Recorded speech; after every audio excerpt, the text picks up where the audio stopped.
Welcome to Empire Building, the podcast where we talk about building big businesses and even bigger lives. I'm your co-host, Wendy Papazian. I'm Tiffany Fikes. And I'm Sarah Reynolds. Well, today we're going to have some fun talking about something that's pretty critical, health hacks for every business leader that every business leader needs to know.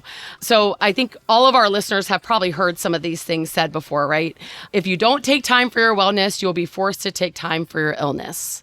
Or if you listen to your body when it whispers, you won't have to hear it scream. Or maybe you've heard exercise as a celebration of what your magnificent body can do, not a punishment for what you ate. I hope my hubby is listening to that one. He views exercise as his punishment for what he eats. Health and finances are going to happen to you, whether you focus on them or not. That is huge. Choose your heart. You can choose it now or you get it later.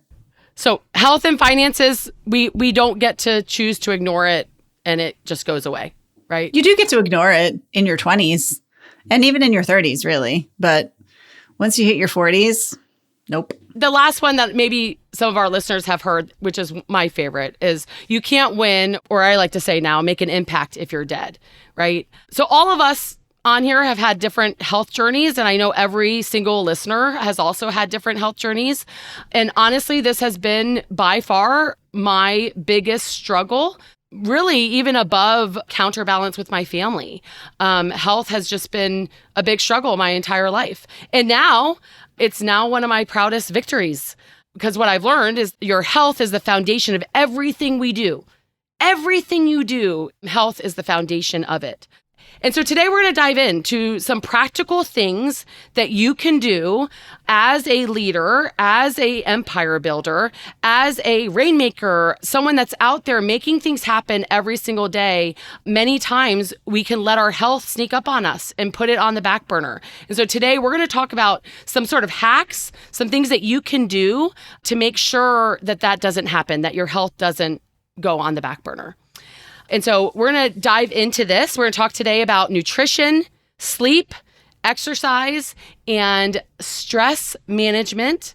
I originally said relaxation, but Wendy, I agree with her. Stress management is way better. I'm right. Well, you've got to do stress management to get to relaxation if you are a business leader. So one comes before the other, I would say. Yes, yes. So true. So this is just our hacks for all of these things. I love it. Well, let's start with hacks for nutrition. One new way to think about nutrition is that anything you put into the body is the fuel for your body. And so as we go through these hacks, I want you to think about that, because if you think about your car and the gas that you put in it, if you were putting mud into your car, would you expect your car to work? No. If you're putting garbage into your car, is your car going to go forward? No.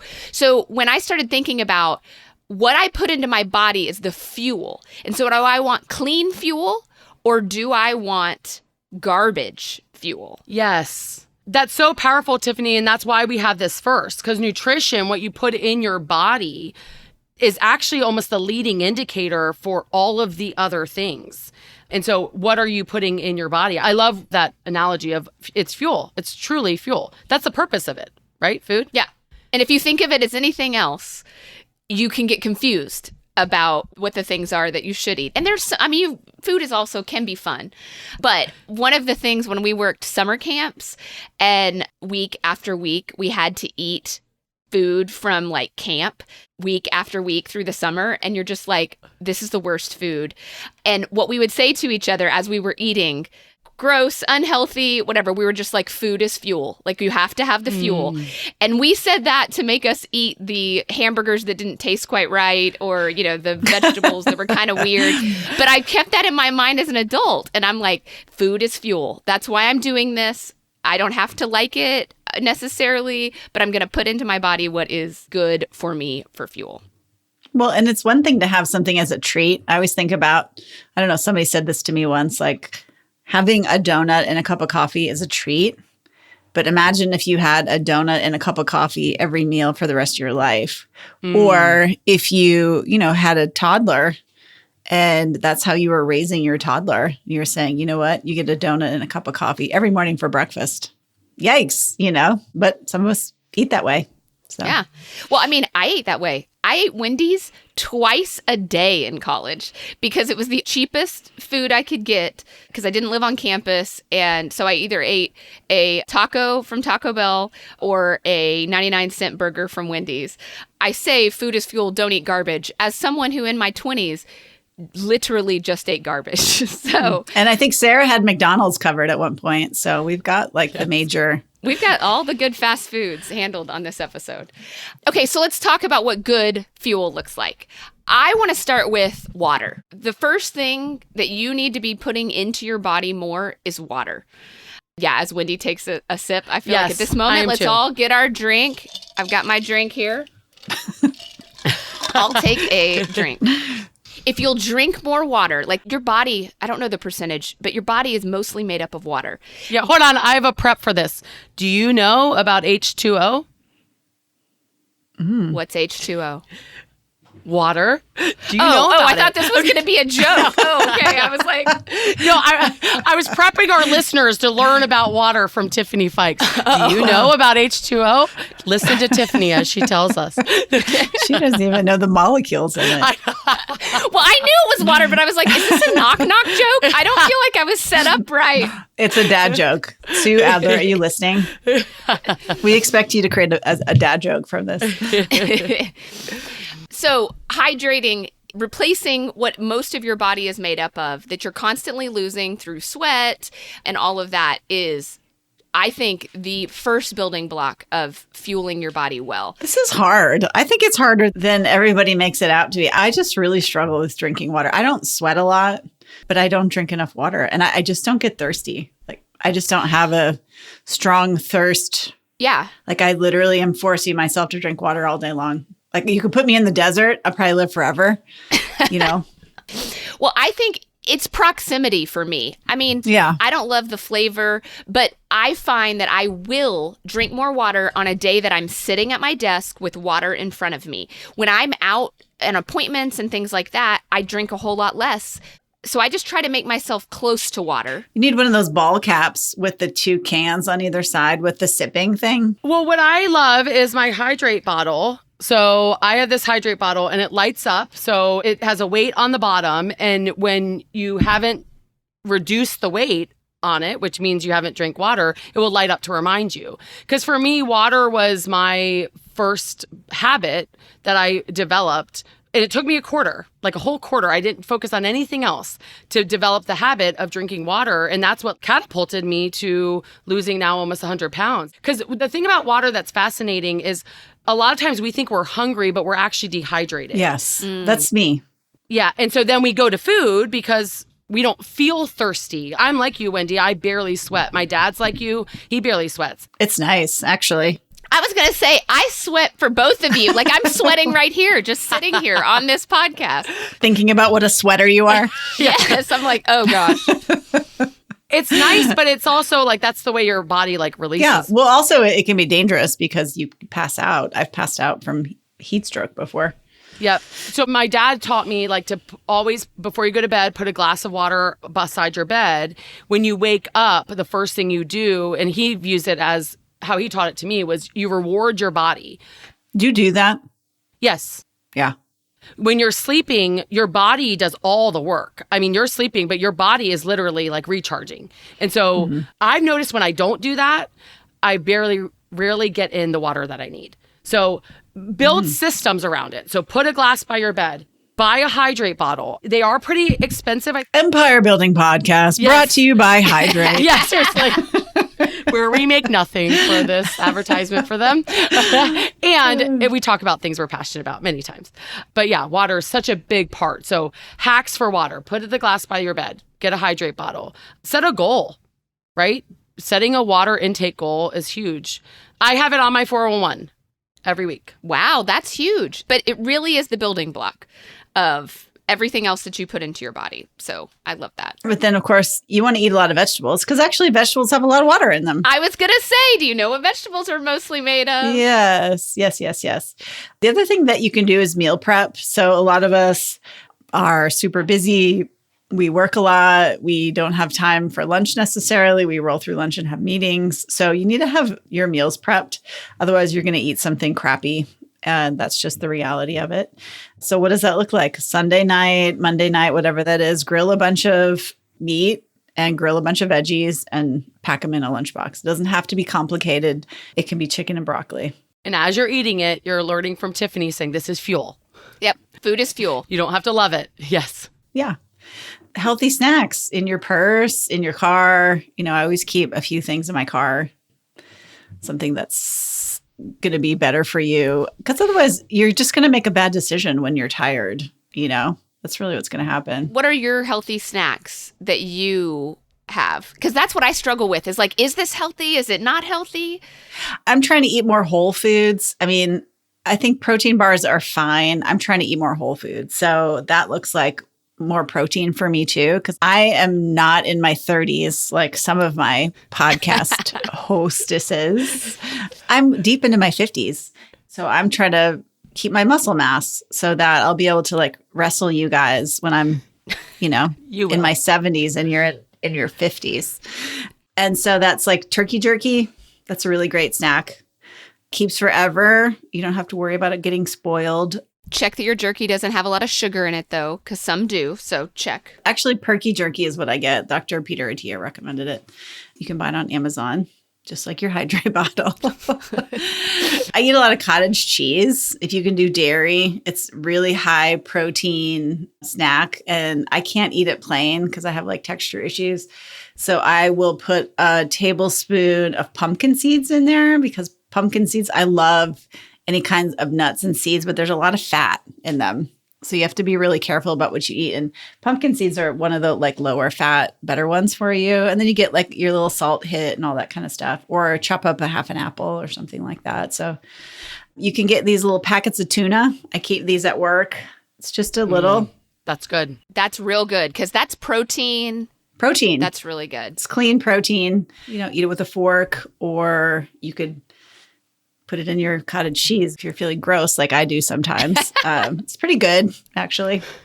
So yeah, those are my three of my go-tos. And then I do have protein bars, but yeah. Yeah. I have a little protein ball that I make out of peanut butter, chia seeds.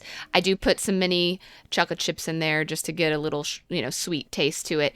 I call them power balls. And like those are always in my fridge and you can make them in mass. And then myself, my boys, they always know they can go to the fridge and grab a couple of power balls. We need to put that recipe in the show notes. I will find it. Yes, we can do that. That's so great for kids too. Oh yeah, it's perfect. So as long as you don't have a peanut allergy, yeah, it's a great choice. I love the little packets of almond butter or peanut butter that you can get because I learned that it's really important when you do eat a higher carb to mix protein with it. Your body processes it better. So I try now not to ever eat like a carb without mixing in some type of protein. And so like putting that on slices of apple helps. Also, the other big thing is we always have boiled eggs in our fridge. Yes. And you can grab them. You can put them in a Ziploc bag. Just throw some salt on them. I know it dries out your mouth a little bit, but you got your hydrate bottle, so you're all good. And so I think that that's one thing. The protein yogurt. So they now make yogurt that has like 18 grams of protein in a little, I think Oikos is the brand. And then my go-to, like if I'm on the road and on the go and I need to make a healthy choice, Starbucks has these protein packs that it's like a combination of 2 boiled eggs, some apples and some nuts, I think. But that's pretty good. If you're out and about and you didn't meal prep, that's a great go-to that keeps your protein up and then also healthy choices. You do need to drink a lot of water if you are increasing your protein consumption because it's harder on your kidneys. My friend Rida, who's her Best Life member, shout out Rida, I think she's a listener. She told me that. She said if you really increase your protein, because she's a kidney expert, you need to bump up your water intake because it's harder for your body to process all that protein without the water. Okay, so that's nutrition. We've got some great ideas. I personally think that sleep is more important than nutrition because I know that my quality of life deteriorates really quickly if I'm not sleeping right. And the older I get, the more this is really true. And so, yeah, a lot of things that you can do for sleep hacking, a lot of it has to do with your sleep environment. So a few years ago, Jay and I read this book. It's called Sleep Smarter. And we implemented everything in the book. We just did everything in the book. And that included getting blackout shades. That included lowering the temperature in our room, right? So it was more comfortable. That included no screen time an hour before bed. That included, I don't know if this was in there, but one of the things that we do that I don't think a lot of people do is wake up at the same time every day. A lot of people catch up on their sleep on the weekends. And that can be real detrimental to your overall sleep schedule. Because if you wake up at the same time every day, you're going to eventually go to bed earlier. As opposed to like, I'm just going to wake up whenever I want. I'm just going to let it roll over and roll around. And yeah, that's really important. That's what they teach for getting your babies to sleep. So I implemented that with all 3 of our kids. But a lot of times as I'm listening to you, I'm like, didn't implement it with me. But they teach it, like all the books say the wake up time being the same time is the first domino for that. People think it's the bedtime, but it's the wake up time. Yes. That's so good. I never thought about it with babies. So we have a whole episode on this. We'll also put it in the show notes so that if you want to go deeper on this topic, you've got a whole episode to listen to.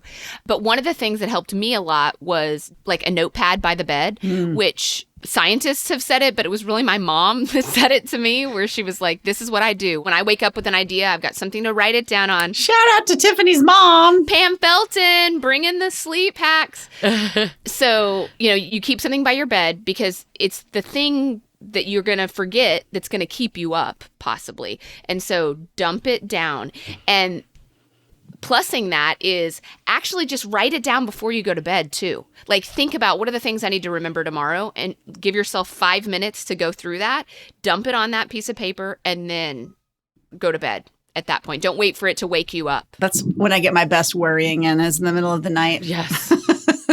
It kills me. Jay is such a good sleeper. It literally drives me crazy. He always has so much going on in his life, in his world and everything. Lots of things to worry about. Gets into bed, reads his book for a minute, falls asleep like that. That's George. Sleeps the whole night, never wakes up. Ugh.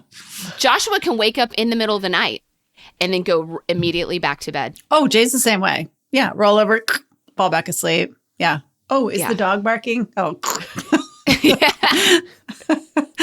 No, you actually have to practice like not resenting your spouse when you have a spouse like that. Because I'm like, sometimes I'm staring at him like, I want you to be up with me. Like, why do you sleep so good? It's weird because he is a kind of a worrier. So I think he kind of gets his worrying out in the day. And I think I'm not a worrier that much. But then like, that's when I worry, is at night. Like, that's when I get my best worrying in. Me too. You know? That's fascinating. Yeah. So all of our strengths read different depending on the makeup of your strengths. And I was reading mine the other day, and one of them basically says that's a strength of mine is I process all of the events and I can find trends or things that come up. And when you don't get white space during your day and if that is your strength, which it might be one of yours, Wendy, as well, is like you thinking through things and catching them because you're thinking back, you're reflecting. And that happens to me. If I don't have white space during the day, it's when my head hits the pillow. I need a time block worry time during the day. You laugh, but that actually would probably work. It probably would work. I know. I'm laughing because it's probably true. Like when I say Jay worries during the day, he does. He's worrying a lot. And I just don't always, that's not like the first thing that comes to my mind. But man, oh man, like 3:30 in the morning, I'm master worrier. Yeah. Last sort of hack on sleep that I learned from Wendy, you've said to me multiple times, just listen to your body. Yeah. Sleep when you're tired. I think that's what I told you. Yeah. That tired feeling, that's a signal. And I love that this has now made it into the hacks for us. All the listeners are like, she's really not that smart. No. Well, think about all the things we do override. Like, don't eat when you're thirsty. Don't overeat. Like, we're not, especially I think us, we're so able to just separate ourselves from our body. And that's why meditation is so good. It's just being like present. Like, how am I actually feeling right now? You know? Okay, our amazing listeners, we were so excited to share these hacks with you. We wanted to give you more details than we originally planned. So we're going to break this up into 2 parts. So we're going to end this episode right here. Hopefully you got a lot out of it already. And next week, we're going to continue the discussion on simple hacks for your health. So thanks for joining us today. If you got something out of this episode, it would be an honor to us for you to share it and also give us that 5-star review. Thanks for listening. Get out there, lead a big business and an even bigger life. Bye, guys. Bye, guys. Have a great week.